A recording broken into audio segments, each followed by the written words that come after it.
Hello friend, ক্যাসিক্যাতে তোমাদের সবাইকে স্বাগত।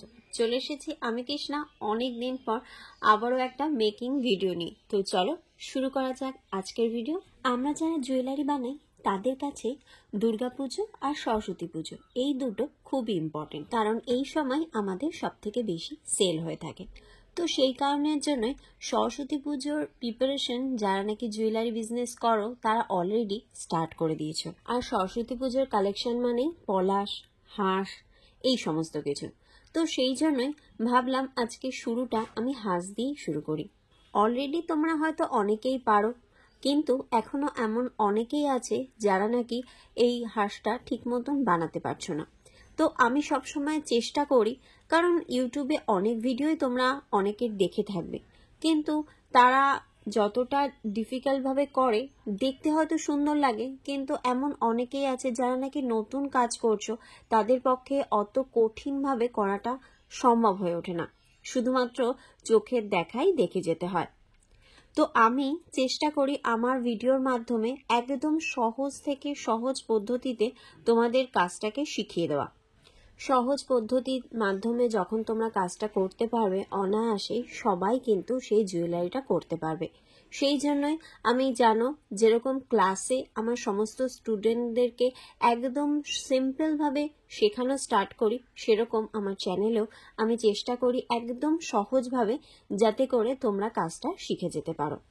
তো বেশি কথা না বলে অলরেডি দেখতেই পাচ্ছ আমার বেসটা কিন্তু রেডি হয়ে গেছে। আমি বেসটা খুব একটা ডিটেলসে তোমাদেরকে বললাম না, কারণ তোমরা মোটামুটি এটা করে উঠতেই পারবে। ক্লেটাকে ভালো করে মেখে নিয়ে বেলে নিতে হবে, এবং তারপরে দেখতেই পাচ্ছ এরকম চাকুর সাহায্যে কিন্তু একটা ত্রিভুজের মতন করে নিচ্ছি। তোমরা চাইলে যে কোনো শেপেরই করতে পারো। এই যে দেখো দু সাইডে আমি একটু ডিজাইন করব দেখে দুটো ছিদ্র করে নিচ্ছি। এই ছিদ্রটা আমি একটু ওপর নিচ করেই করছি, ডিজাইনটা একটু অন্যরকম করব বলে। আজকে যে হাঁসটা আমি করে দেখাবো সেই হাঁসটা একদম সিম্পলভাবেই আমি করে দেখিয়েছি। যে কেউ যে নাকি একদম ফার্স্ট টাইম কাজ শিখছো তারাও কিন্তু অনায়াসে এটা করতে পারবে। এবং সিম্পল বলে যে দেখতে খারাপ লাগছে তা না, কিন্তু যথেষ্ট স্টাইলিশই কিন্তু হবে আমার এই হাঁসটা। বাচ্চারাও পর্যন্ত তাদের যে কোনো প্রজেক্টের জন্য এই ধরনের হাঁস তৈরি করে ফেলতে পারবে খুব অনায়াসে। আমি সেইভাবেই কিন্তু তোমাদেরকে আজকে গাইড করব। দেখো দেখেই নিন আমি কতটা ক্লে নিয়ে নিয়েছি। তোমরা যতটা বড় করবে সেই অনুযায়ী একটু বেশি ক্লে নেবে, আর যদি ছোট করতে চাও আর একটু কম ক্লে নিয়ে নেবে। তারপরে ক্লেটাকে এরকম ভাবে লম্বা করে নিতে হবে। একদম সহজ পদ্ধতি, অনায়াসেই কিন্তু তোমরা সবাই একবার ট্রাই করে দেখো। সম্পূর্ণ ক্লেটাকে এরকম ভাবে ধীরে ধীরে লম্বা করে নিতে হবে, আর মুখের দিকটা একটু চাইলে মোটা রাখতে পারো। এবার এই যে ক্লেটাকে দেখো একটু লম্বা মতন ভাবে আমি ভাঁজ করে নিচ্ছি, মানে গোল করে নিচ্ছি। এই যে দেখো তোমরা যতটা বড় করবে ঠিক ততটাই ভাঁজ করবে, এবং তারপরে ওপরের অংশটাকে এইভাবে বেঁকিয়ে দেবে। ব্যাস, এইটাই হচ্ছে ফর্মুলা হাঁস তৈরি করার। এবার এটাকে আরেকটু যে যার মতন ভাবে সুন্দর করে নিতে হবে। তার জন্য দেখো সবার প্রথমে আমি ব্যাক সাইড যেটা রয়েছে সেটাকে একটুখানি আঙ্গুলের চাপ দিয়ে কিন্তু একটু ছুঁচলো করে নিলাম। এবার এটাকে আমি ডাইরেক্ট বেসের ওপর বসিয়ে দিচ্ছি। এটাকে আমি স্টাইল দেওয়ার জন্য কি করছি দেখো, ওপরের দিকটা একটুখানি বাড়িয়ে দিচ্ছি, এবং এটাকে তোমরা চাইলে আরো বেশি সুন্দর করার জন্য একটুখানি সুন্দরভাবে বেঁকিয়ে দিতে হবে। এরকমও রেখে দিতে পারো, এটাও একটা ডিজাইন হয়ে যায়। এবার যদি এর থেকে আর একটু বেটার ডিজাইন করতে চাও তাহলে আমরা কিভাবে করব সেটা আমি দেখিয়ে দিচ্ছি।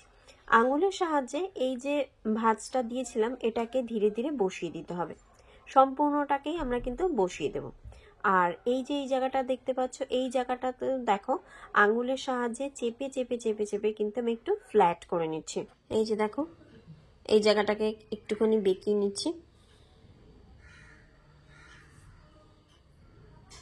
দেখতে পাচ্ছ। আর ওপরের অংশটাও কিন্তু আঙুলের সাহায্যে চেপে চেপে আমি ফ্ল্যাট করে নিচ্ছি, দেখো। আর এরকম ভাবে না স্মুথ হয়ে যায়, যতটা তুমি এটাকে প্রেসার দেবে আঙুল দিয়ে সুন্দর করবে ততটাই কিন্তু স্মুথ হয়ে যায়। এবার আসছি ঠোঁটের জায়গাটা। ঠোঁটের জায়গাটা করার জন্য আমাকে দেখো চাকুর সাহায্যে দু সাইড দিয়ে একটুখানি কেটে নিতে হচ্ছে, মানে প্রেসার দিয়ে জায়গাটাকে আমি আলাদা করে নিচ্ছি। যে ঠোঁট আর মুখের জায়গাটা আলাদা হয়ে যাবে। তারপরে মিডিল পোর্শনটা দিয়ে দেখো আমি এরকম একটা টুলসের সাহায্যে দাগ কেটে নিচ্ছি আর এখানে একটা ভি শেপ করে নিচ্ছি। ধীরে ধীরে কিন্তু আমার ঠোঁটটা রেডি হয়ে গেল। এবার চলে আসব পাখনার জায়গায়। পাখনার জায়গাটা করার জন্য দেখো আঙ্গুল দিয়ে আমি এটাকে প্রেস করে এইখানে যে ভাগগুলো ছিল সেগুলোকে অনেকটাই কিন্তু মিলিয়ে দিয়েছি। তারপর এরকমভাবে টুলসের সাহায্যে ওপর থেকে নিচে তোমাদেরকে দাগ কেটে নিতে হবে, যেন দেখতে খুব সুন্দরভাবে হয় সেদিকেই কিন্তু আমাদেরকে খেয়াল করতে হবে। প্রথমে মিডল পজিশনটা ঠিক করে নিতে হবে, তারপরে টুলসের সাহায্যে এখানটায় দাগ কেটে দিতে হবে। দেখতেই পাচ্ছ ধীরে ধীরে কিন্তু হাঁসটা আমার রেডি হয়ে গেল। এটা একদম সিম্পল প্রসিডিওর আমি বললাম, যারা ফার্স্ট টাইম হাঁসটা করবে তারা কিন্তু অনায়াসেই এইভাবে করতে পারো, তাহলে গিয়েও কিন্তু খুব সুন্দরভাবে তোমাদের হাঁস রেডি হয়ে যাবে। এইভাবে যারা নাকি নতুন কাজ করতে চাচ্ছ কিন্তু কোথায় গিয়ে শিখবে বুঝতে পারছো না, তারাও কিন্তু অনায়াসেই এই ধরনের ক্লে জুয়েলারি করে শিখতে পারো। আমাদের হোয়াটসঅ্যাপ নাম্বার স্ক্রিনে দিয়ে দিচ্ছি, এইখানেই কিন্তু তোমরা যোগাযোগ করে তোমাদের ক্লাস জয়েন হয়ে যেতে পারো। আমরা অনলাইনের মাধ্যমে ক্লে জুয়েলারি এবং অক্সিডাইজ ফেব্রিক জুয়েলারি সমস্ত কিছুই শিখিয়ে থাকি। তো যারা ইন্টারেস্টেড আছো তারা কিন্তু আমার হোয়াটসঅ্যাপ করে বুক করে ফেলতে পারো তোমাদের সিট। তো আজকের ভিডিও আমি এখানেই শেষ করছি। কালার করাটা নেক্সট ভিডিওতে দেখিয়ে দেবো। ততক্ষণের জন্য সবাইকে বাই।